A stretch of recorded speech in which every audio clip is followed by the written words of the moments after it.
আসসালামু আলাইকুম। এই যে দেখুন লাউ শাক ভাজি করছি দেশি আলু দিয়ে। আর এদিকে এই যে ঢেঁড়স ভাজি করছি।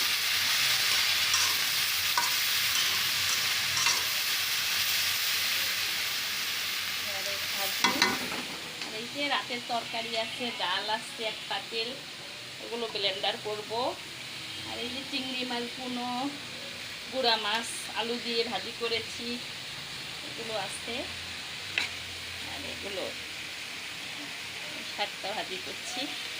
আজকে মাছের আর ঝোলের তরকারি নাই, আপনাদের ভাইয়ার খেতে কষ্ট হয়ে যাবে। ওর আবার যত কিছু থাক না কেন ওর ঝোলের তরকারি লাগবেই, মাছ দিয়ে সবজি দিয়ে ঝোল ঝোল করে তরকারি ও খুব পছন্দ করে। আর বাচ্চাদের তো চিংড়ি মাছ আর ডাল থাকলেই চলবে, আর আমার কোনো চাওয়া পাওয়া নাই। আমার ঘরে যেটাই থাকে সেটা দিয়ে আমি আলহামদুলিল্লাহ খেতে পারি, কোনো সমস্যা হয় না। আমার মনে হয় আমার মতো সব আপুরা, তাই না? বলবেন তো।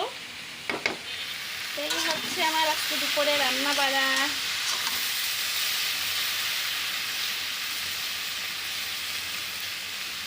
ভালো থাকবেন সবাই, আল্লাহ হাফেজ, আসসালামু আলাইকুম।